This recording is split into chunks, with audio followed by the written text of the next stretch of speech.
the witness on deck at the time will be OVP Chief of Staff Attorney Zuleika Lopez based on the subpoena, the ad testificandum that was issued to her.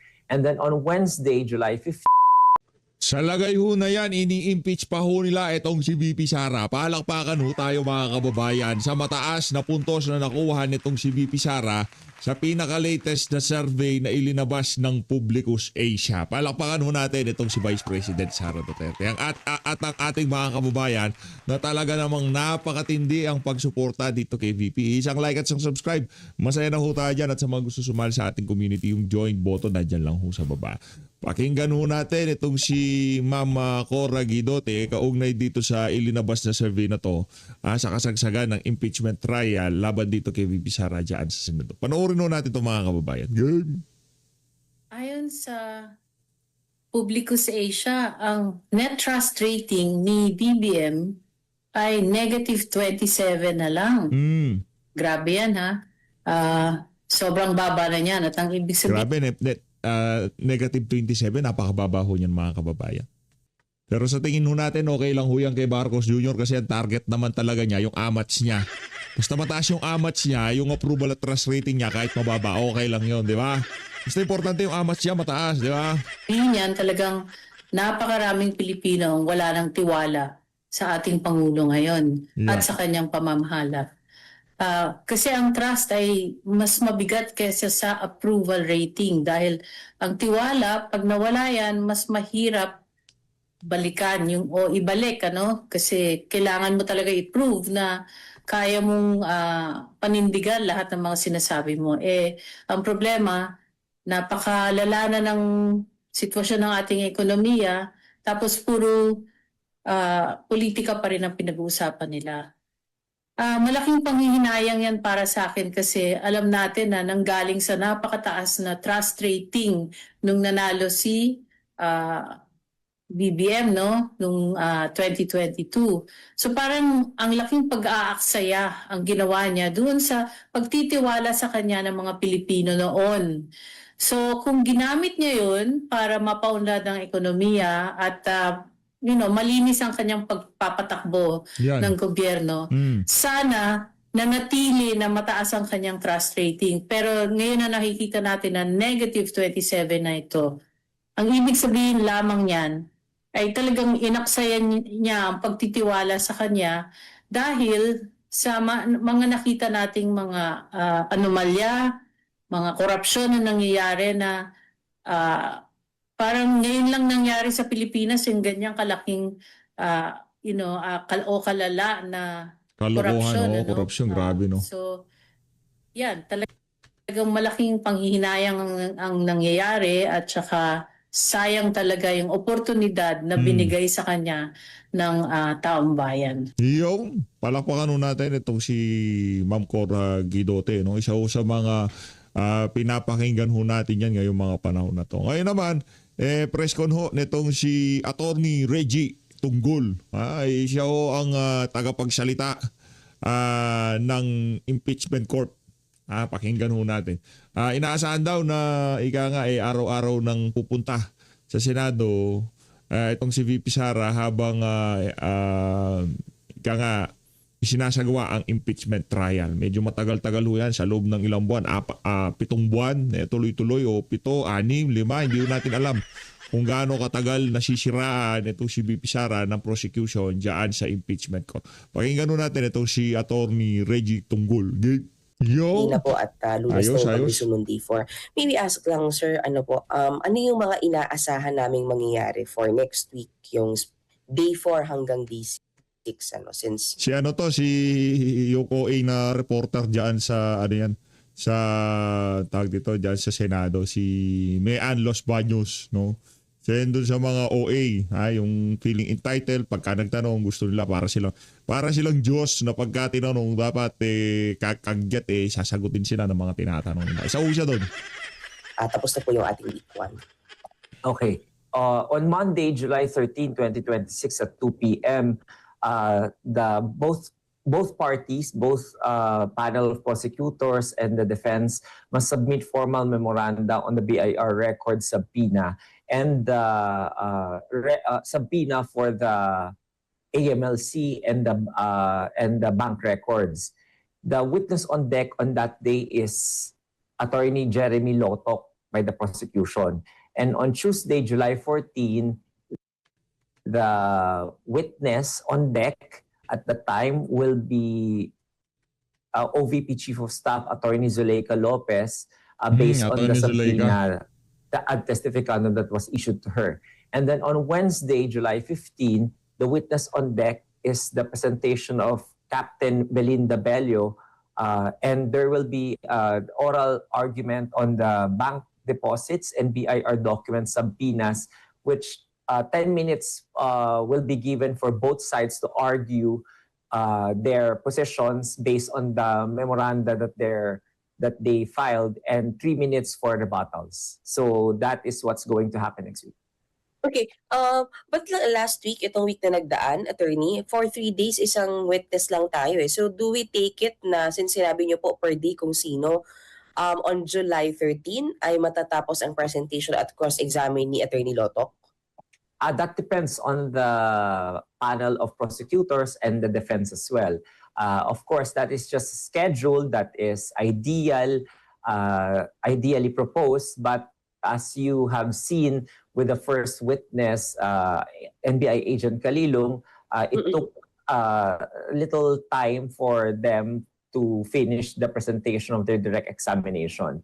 So it might also be the same with Regional Director Attorney Lotok on Monday. So we expect siguro a long trial date on Monday, just to try to finish the direct examination, the cross-examination, the redirect examination, and the recross examination.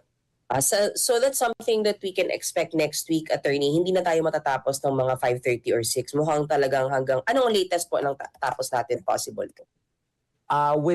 Based on the time and motion studies that we did last 3 days of the impeachment trial, siguro mga 7 p.m. tayo matatapos sa mga ganyan. 7 to 8, swerte na tayong mga 6 o'clock.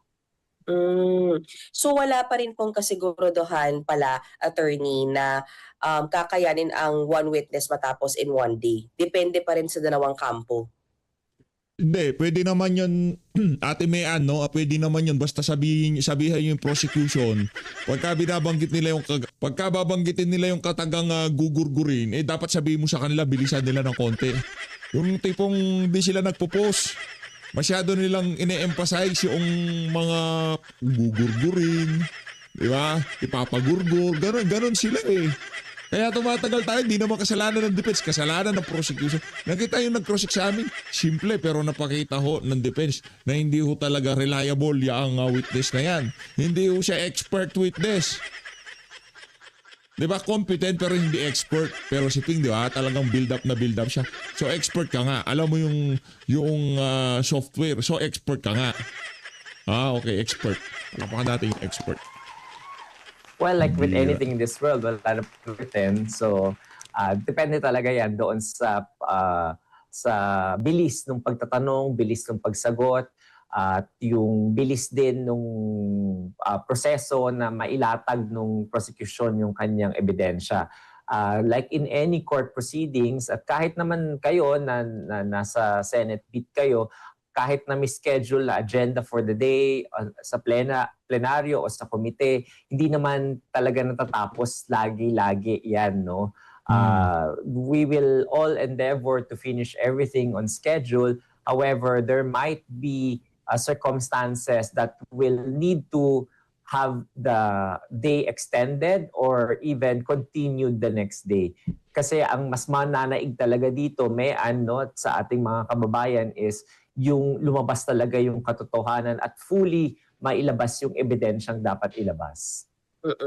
Sige, isa pa po. Doon po kasi sa subpoena for kay Attorney Zuleika, sabi po July 13 and 14.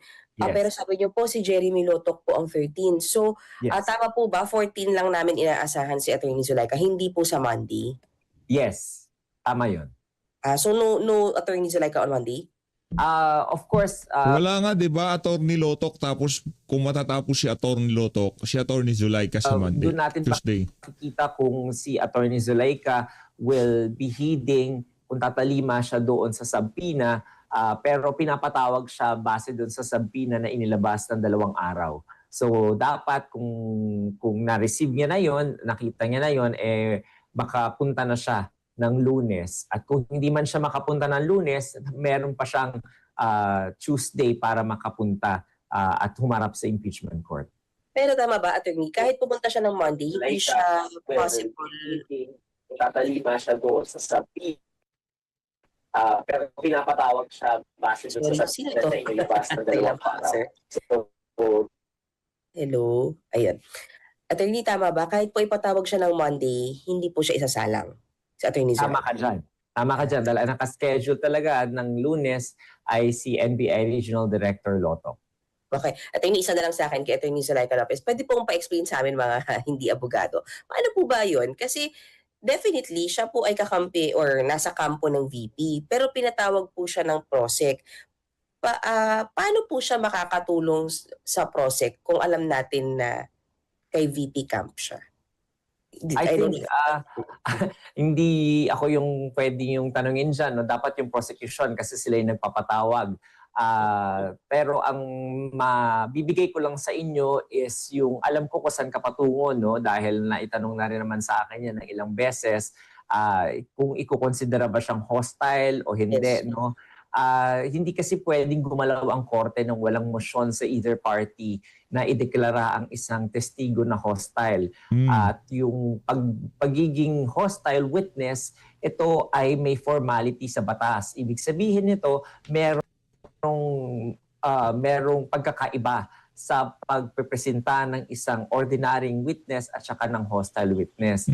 Ang hostile witness, papayagan ang tao o ang panig na nagprepresenta doon sa hostile witness na yun na makapagtanong ng leading questions, papayagan din na yung nagprepresenta na ma-impeach yung credibility nung tao at saka nung testimony nung testigong pinipresenta. So yan yung 2 pribilehiyo na binibigay ng Rules of Court na nakalagay sa Rule 132, Section 12. Yan yung 2 pribilehiyo na binibigay doon sa nagprepresenta kapag nadeklarang hostile yung kanyang testigo. Pero hanggat walang motion na ganon, hindi iko-considera na automatic na hostile yung testigo na yon kahit pa ito ay alam na o nakasaad doon o stipulated na nagtatrabaho siya sa Office of the Vice President. Last na po talaga. Kailan po mangyayari si motion para po madeklara siyang hostile? Sa umpisa po ba bago siya tanungin ng PROSEC? We do not want to preempt kung kailan gagawin yan ng prosecution or kung gagawin man ng prosecution kasi sila yung party nagrepresenta kay Attorney Zulaika Lopez. Pero kung babasihan mo yan sa rules natin, wala naman sinasabi kung kailan kailangan. Pero base sa experience naman sa korte, pwedeng bago siya umupo, ipadeklara na siya. Pwede naman pag nakaupo na rin siya, ipadeklara na siya. Okay. Sir, Attorney, salamat. Ang next po sa akin si Ate Sandra po ng GMA. Salamat po. Maraming salamat, Mayan. Hello, Attorney. Hi. May information na po ba kasi may speculation po online na baka nga po babalik po at dadalaw uli si Vice President. May information na po ba Yan. kayo tungkol dyan? Lalo na next week, yun nga po, medyo ang line na po, for example, inaantabayanan po yung pagharap ni Attorney Zulaika Lopez. Go ahead, sir. Sandra, doon sa pagpunta ni respondent Vice President Duterte, araw-araw naman ini-expect ng Senado ang kanyang pagpunta. Dahil na rin karapatan niya yon bilang respondent doon sa impeachment trial. At kaya naman yung Senado, through the Office of the Senate Secretary, naghanda yan ng holding room talaga sa Vice Presidente to respect the office that she holds as well. and the stature that she has in our system of government. So kaya laging nakahanda naman yung holding room para sa kanya, whether magpakita talaga siya o hindi. Hindi na namin i-expect yun na hindi siya magpapakita. Basta ang expectation, magpapakita siya. So laging handa po ang Senado sa darating na pagkakataong ganun. Attorney, can you tell us more about the planned oral arguments? Ano po exactly yung i-establish doon, and when do we expect the resolution on that, sir? Doon sa oral arguments na yan yung ukol sa dalawang sampinang pinapa-issue sa korte. Yun yung una, yung doon sa sampina doon sa STECOM, sa BIR Commissioner para i-produce yung mga income tax returns ni Respondent Duterte nung asawa niya na si Mans Carpio at yung mga 21 or 22 na business interest daw na konektado ang Vice Presidente at si Mr. Mans Carpio. So pinapalabas po yan para pinapaproduce para sa korte at maging ebidensya ng prosecution. Ang pangalawa po ay yun namang sampina doon sa STECOM, doon naman sa mga bangko na isinaad ng prosecution na merong daw bank accounts si Respondent Sara Duterte at yung asawa niya. So pinapalabas din yon mula sa mga bangko, kaya naman bibigyan ng pagkakataon yung both parties na mai-argue nila yung kanilang mga posisyon. Siyempre yung prosecution gusto nilang ma-issue yung sampina dahil karapatan daw yan, dahil exempted daw sa bank secrecy law, at yung paglalabas naman ng sampina doon sa STECOM at pagsunod ni BIR Commissioner. Ganito sana no? Kung ganyan sana ang trust rating ni VP, nitong si Vice President Sara Duterte, parang ang sarap niyang i-impeach no? Sarap niyang i-impeach yung tipong negative 27, gano'n yung ano niya trust at approval rating niya, yung tipong nagni-negative na, sarap niyang i-impeach Kaso hindi yun ang kwento ang kwento ganito. Ang ini-impeach nila ang merong positive na approval at trust rating. Ang nag-i-impeach sa kanya ang merong negative trust rating. Palakpakan ho natin ang bangag administration na to, di ba? Ang labo.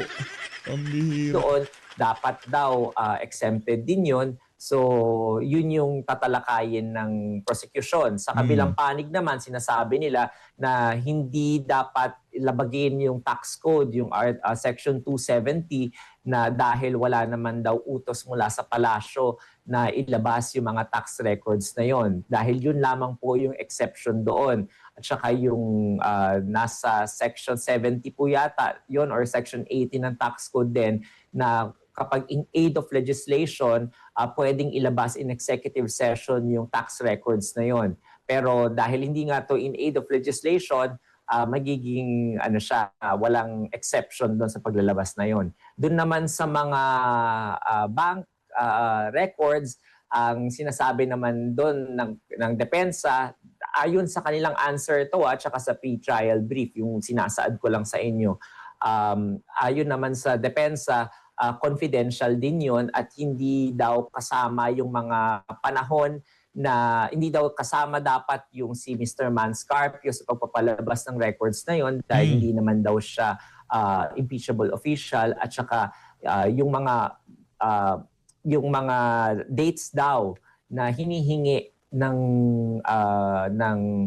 prosecution ay prior to her the Vice President being in office as a Vice President, being an impeachable official. So masyado daw out of term na daw yun, in other words, na in violation of the Duterte versus House of Representative doctrine na inilabas ng Korte Suprema. So dahil magkaiba yung kanilang posisyon doon sa issues na yan, yun yung hinihingan sila ng memorandum na ipapasa nila sa Lunes para magkaroon ng advance na pag-aaral yung ating mga hukom, senator, judges doon sa mga posisyon na yon, dahil medyo magiging maganda yung magiging oral arguments at discussion sa Wednesday. So gusto naman natin na makapag-participate din yung senator judges sa tamang pagpapasya kung papayagan bang ilabas yung mga subpoena na yon sa BIR at saka dun sa mga bangko.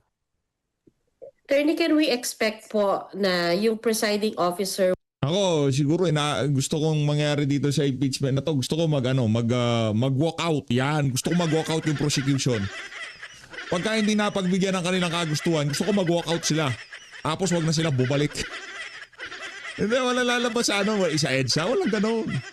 Walang ganon. Yung kagaya kay Erap Estrada, walang ganon. Magmumukha silang tanga pag nag-walk out sila. would consult the body at pwede kayang magkaroon ng botohan? Halimbawa, and when do you expect that to happen, sir? Ordinarily, Sandra, ang pagpapalabas ng subpoena, ordinarily under the rules of court, under Rule 21 ng Rules of Court, ito ay isang ex parte, no, or ex parte motion na hindi kailangan ng participation ng kabilang panig.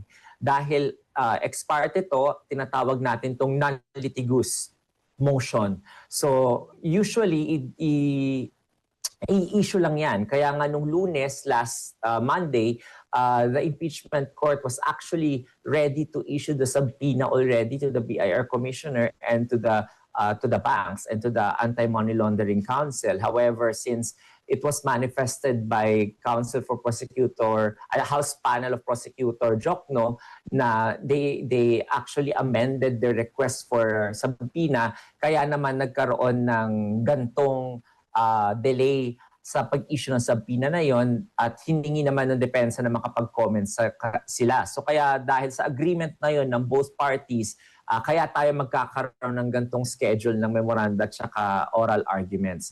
So technically, the presiding officer can already issue it just like what he would have done last Monday had it not been for the manifestation of House Prosecutor Jokno. Pero dahil nandito na tayo sa punto na to at gusto ng depensa na mapakinggan sila, so I think the presiding officer can do two things. One is to just resolve it and then issue the subpoena after the oral arguments, or not issue the subpoena without asking the body anymore. The body can actually question or appeal that decision of the presiding officer, at kapag inapela yon, magbobotohan lang sila ng yeas and nays kung papayag silang i-overturn yon. Kapag matalo yung appeal na yon, then the decision of the presiding officer will stay. I don't think that the presiding officer is predisposed in throwing the question to the body. Medyo kasi, sinabi ko nga, ang nature talaga ng subpoena is a non-litigious and ex parte lang. So parang baka masayang yung oras kapag ibato pa ng presiding officer sa senator judges yung question na yun at sila ang bumoto by majority. So depende yan, no? Pero I am just saying the possibility yung mga mangyayari, and knowing the presiding officer is very erudite naman at saka maalam naman sa mga batas natin. I think he's more disposed of yung predisposition niya is to just issue the subpoena or not issue the subpoena even without the of the senator judges. Thank you, Attorney. Thank you, Attorney.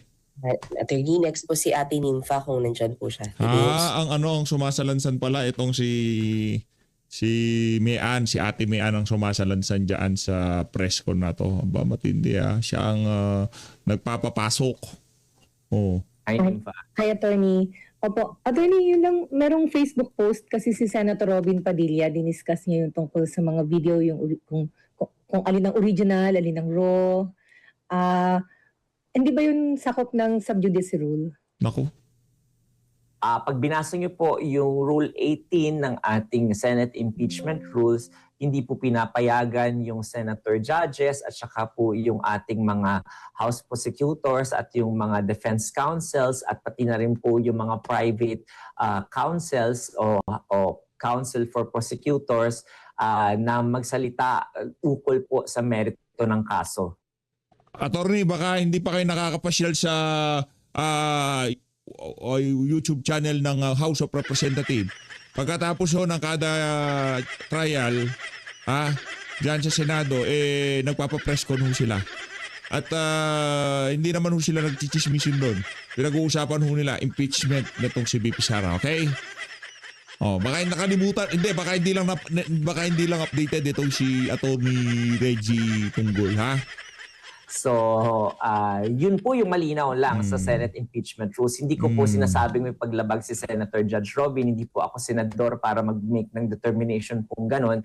So, I think kung meron pong sentimentong ganon, it will be coming from one of the senator judges. At baka pag napunta po tayo sa puntong yun, doon natin siguro malalaman kung medyo bibigyan lang ng paalala ng presiding officer yung ating mga senator judges. I don't think i-contempt of court naman ng ating presiding officer yung mga ganon. Basta ang klaro po ay pati senator judges sakop ng sub judice rule. Tama ka dyan, Nympha. And then, yung po mga senator... Actually, Nympha, mas covered sila. Kasi nga, alam naman nung gumawa ng Senate impeachment rules na this is going to be a political process at dahil political process siya, yung mga politicians ng mga senador din ay maghahayag ng kanilang mga kuro-kuro ayon sa merito ng kaso. However, kapag ginawa kasi nila yon, ang magiging impresyon sa nangyayari na proceeding sa korte ay hindi na magiging patas. Parang kanya-kanya na lang pala sila. Meron na pala silang predisposed na mga biases at saka prejudice. So parang magiging parang baliwala na pala itong buong ginagawa na trial na to kung makitaan sila ng any impropriety or any semblance of bias or prejudice. Kaya pinag-iingatan po ng hindi na yung prejudice, bias. Diyan nga sa mismong sa loob pa lang ng trial, meron ng bias. Meron ng prejudice. Meron ng mga partidong senador, nakikita na natin. Kung sa mismong loob ng impeachment trial court, meron ng ganong klaseng kalakaran, wag na kayo magtaka paglabas ng mga senador na yan. Attorney Reginald Tunggol naman. Sa loob pa lang, pagtatanong pa lang ni Ping Lacson, Tuta Soto, Risa Hontiveros, itong si Kaayo, maliwanag pa sa sikat ng araw na pre-judge na nila itong si VP Sara. Diba? Hindi pa nga nag-uumpisa ang trial, guilty na si VP Sara kay Risa Hontiveros. Paano? Yun nga mga statement na yun, kinomenta ni Ping Lacson, Tuta Soto. Tapos gusto nyo, sa labas ng Senado, hindi sila magpakabayas. Wag nilang i-prejudge. Pero sa loob ng impeachment court, okay lang, gano'n. Palakpakan natin, itong impeachment na to. Pambira. Walang kwenta naman pala kung gano'n, Atty. Tunggol. ng rules, yun na magkaroon ng ganong impresyon po ang mga senator judges para yung ating publiko ay hindi mawalan po ng respeto at hindi mawalan ng kumpiyansa po sa magiging desisyon ng impeachment court at makita ito na isang fair at unbiased at impartial na isang tribunal po. Thank you, Attorney. And then, yung tungkol kay NBI Director Matibag, kasi minanifest po nung Wednesday, di ba, na ipatatawag siya, pero hindi sila nagre-request ng subpoena. Para lang po mas maintindihan din ng taong bayan, bakit merong may pinapasubpoena, merong ipipresent na kahit walang subpoena, at nakaschedule po ba si Director Matibag next week? Ayon po sa manifestasyon ng prosecution, hindi pa po si Attorney Matibag next week nakasalang. Sabi nila nung last day nung hearing, sa next week pa daw siya nakasalang. Although doon po sa unang request po nila, hindi talaga nila sinama si Attorney Matibag doon. Usually nagre-request ang isang panig ng subpoena, one dahil kailangan ito sa opisina nung testigo para siya ay ma-excuse at na makapag-absent doon sa opisina niya.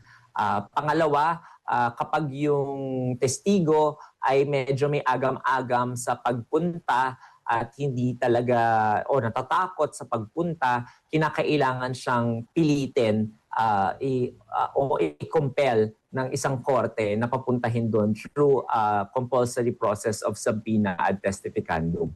At pangatlo, kapag merong babala. Lumalakas ho ang ulan dyan sa Metro Manila. Mag-ingat ho kayo mga kababayan kasi yung mga flood control ho natin hindi gumagana. Pagka lumakas ho ang ulan, ang hirap ho nito, baka ma-cancel yung impeachment na yan dahil babaha sa Manila, di ba? Pag nagkataon, anak ng Petrang Garapata, kasalanan ni Marcos Jr. kung bakit hindi natuloy yung impeachment. Pero kung ginawa nyo yung mga flood control, hindi lulubog tuloy yung impeachment. Sino nag-cause ng delay? Si Marcos Jr. na naman. Kailangan na sa legal processes para talagang walang excuse yung tao na yun na umattend, kaya nagpapa-issue ng subpoena. So kapag voluntary naman yan at nakausap mo na kagad at medyo wala naman siyang agam-agam sa pagpunta, medyo hindi na kinakailangan ng isang party na magpasubpoena ng testigo. And thank you. Attorney, so hindi siya kailangan ng mga Si Ma'am Nimpa. 5-day notice or 3-day notice na ihaharap siya? Or the same rule applies?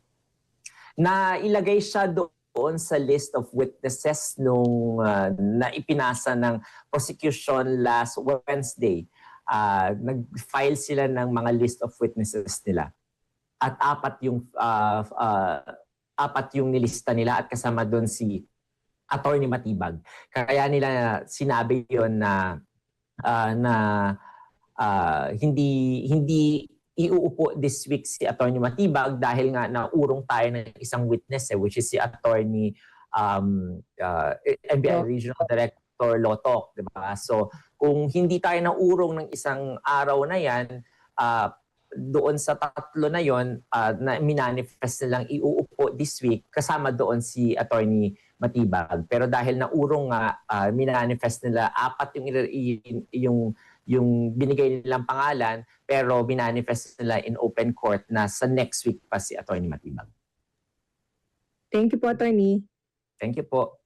Next. Daniel? Si Daniel. Good morning po, Attorney. Sir, tanong ko Morning. lang kasi may mga ilang legal expert na pumupuna, sinasabi masyado daw legalistic, masyado raw technical yung impeachment trial at parang sinasabi ng iba parang nahihirapan daw yung publiko na maintindihan. Yeah. Paano nyo po i-address ito and magkakaroon po ba ng mga adjustment next week tungkol po dito, sir? The impeachment court is aware of those kinds of sentiments. However, we also have to ensure na tayo ay tumatalima doon sa rules. Yung rules of evidence natin at saka rules of court na supposedly applicable at saka yung ating Senate impeachment rules. So kahit gusto nating gawin na parang ordinaryong investigasyon na katulad ng mga napapanood natin, hindi po ganun kasi ang court processes. Napaka-formal po ng court process, kaya tayo bilang publiko sumisilip lang tayo sa gantong court process. So while they are free to say those sentiments and opinions, however the court has to uphold the rights of all parties, and part of the ensuring na may due process at yung karapatan ng respondent then ay kinikilala natin yung pagsunod doon sa laws, rules at saka rules of evidence na nakalagay po na in-issue ng Korte Suprema. So medyo it's a hard balancing act, no, pero siguro ang magagawa lang talaga ng korte moving forward is to exert more effort into try to ask the parties to stipulate on matters na medyo wala namang ganong contention yung both parties. So, kunwari, as to the identity of the witness or credentials of the witness, baka pwedeng hindi na step by step na tanungin ng taong ng counsel na nagrepresenta, baka pwedeng sabihin na lang, can't you just stipulate that he is an NBI regional director? Tapos para ganon, can't you just stipulate on his qualification na parang 10 years na siya na nasa NBI? Example lang yun na in general ko lang sinasabi yun. So I think that also can save some time para mas mapabilis yung proseso. Sir, nalinawin ko lang po yung kay Attorney Zulaika. Ang sabi, Tuesday pa po siya papasalangin. Pero bakit po pinatawag na ng Monday? Tsaka, in case lang naman ito, sir, kung sakaling hindi siya umattend doon sa subpoena, ano po mangyayari? Like any other compulsory process, no, the court, kapag merong hindi pagsunod sa kanya, pwedeng ma-show cause siya for contempt. Ang tinatawag na show cause dito, isang party na nagpapasunod o nag-issue na nagpapa-issue ng subpoena na yon at na-issue nga yung subpoena na yon can ask the court to ask back to ask the witness kung bakit hindi siya nakapunta at hindi siya tumalima doon sa subpoenang in-issue sa kanya para malalaman ng korte kung meron bang justifiable reason nang hindi niya pagpunta. Kunwari, nasa abroad siya or kunwari may sakit siya ng mga panahon na yon. So, bago siya issuehan ng any contempt, kailangan muna bigyan siya ng due process na makasagot siya kung bakit hindi niya nasunod yung utos ng korte na yon. So, isa yun sa mga recourse ng any party kapag merong hindi pagsunod sa order ng korte. Hindi lang sa subpoena yan ha, pati kunwari inutusan kang mag-file ng memorandum, tapos hindi ka nag-file ng memorandum, then meron kang hindi pagsunod sa korte, so tatanungin ka rin na bakit hindi mo to sinunod, anong rason mo. Yeah. So yun yung pwedeng mangyari kung sakaling hindi sumunod ang isang tao sa orders ng court.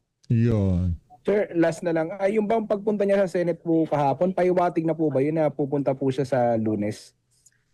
I cannot hazard a guess on her intention kung Ito naman kasing mga reporter na to ginagawang manghuhula itong si Attorney Reggie. Abangan na lang natin. Oo, nyo naman. Maraming balita, okay? Kalmahan nyo lang. Araw-araw, mula Lunes hanggang Miyerkules, maraming balita. Hindi kayo mauubusan. Hindi rin kayo kung magkakaroon. that is something that we can Gusto nila lagi silang una. Paano kayo magiging una? Una sa kalokohan siguro, mainstream media, naniniwala ako dyan. Tapos pagka yung mga vlogger na sumalansan, yan. Diyan palang magkakalatagan. Oh. see kung pupunta siya o hindi. Of course, that's totally her prerogative. She is a free person to go anywhere she likes, and she is, I think, clothed with authority naman to represent the office of the Vice President as the Chief of Staff to do her function as a Chief of Staff, and as to the timing and mahirap pong hanapan ng meaning lahat ng mga bagay-bagay. Dahil but the law only presumes good faith on all parties, pati kasama na rin siya. So I think it's a fallacious thinking for everyone to conclude something out of an action of a person na hindi naman connected at all doon sa pagpunta o hindi pagpunta sa korte. Thank you, sir. Salamat. Welcome, welcome. Next, Mr. Simedimon. Good morning po, Attorney Mary Monreyes po, 1News1PH. May clarification lang din po ako, may ilang po to. Yung kay Attorney Zulaika Lopez, safe to say, kahit hindi siya magpakita ng Monday, kung magpakita naman po siya ng Tuesday, okay na po yon. Hindi naman na siya kailangang ipa-showcase pa. Tama ka po dyan. Tama ka po dyan. Pero baka lang may magtanong lang rin, no? Ina-anticipate lang rin natin lahat ng pwedeng mga mangyari. Baka may magtanong lang pag magpakita siya ng Tuesday, tatanungin siya, o ba't di ka nagpakita ng Monday? So that's a fair ask. I mean, everyone can do that. So, pero kung nagpakita siya ng Monday, then baka sa Tuesday, sabihan din siya o magpakita ko ulit sa Tuesday. So yung mga ganun yung mga scenario na ina-anticipate natin. Kasi that's just a reasonable cause and effect naman ng pagkakaroon ng ganung sabpina at nasa 2 araw na Monday at saka Tuesday. Pero attorney, since Tuesday para siyang naka-line up na ipe-present, can we say na crucial kung bigla ang magpakita ng Monday tas Tuesday hindi siya magpapakita bigla? Or pwede rin naman po yun sa part niya? Of course, she's free to do whatever she wants, no? Ewan ko sa inyo, tanungin nyo na lang si Atty. Reggie kung kailan niya ipapatato yung kilay niya, buti pa. Walang nga kayo, bata ni Chis Escudero yan. Dito na una tatapusin ng ating reaction video. Mga walang kwenta talaga magtanong itong mga to. Kung wala si Mian Los Baños dyan, pambihira. Wala kayong bitaw dyan sa Malacanang, ay dyan sa Senate Media. So, Lois, maraming salamat po sa pag-support sa PH Update. Mag-ingat po kayo lahat. Mahal natin Pilipinas.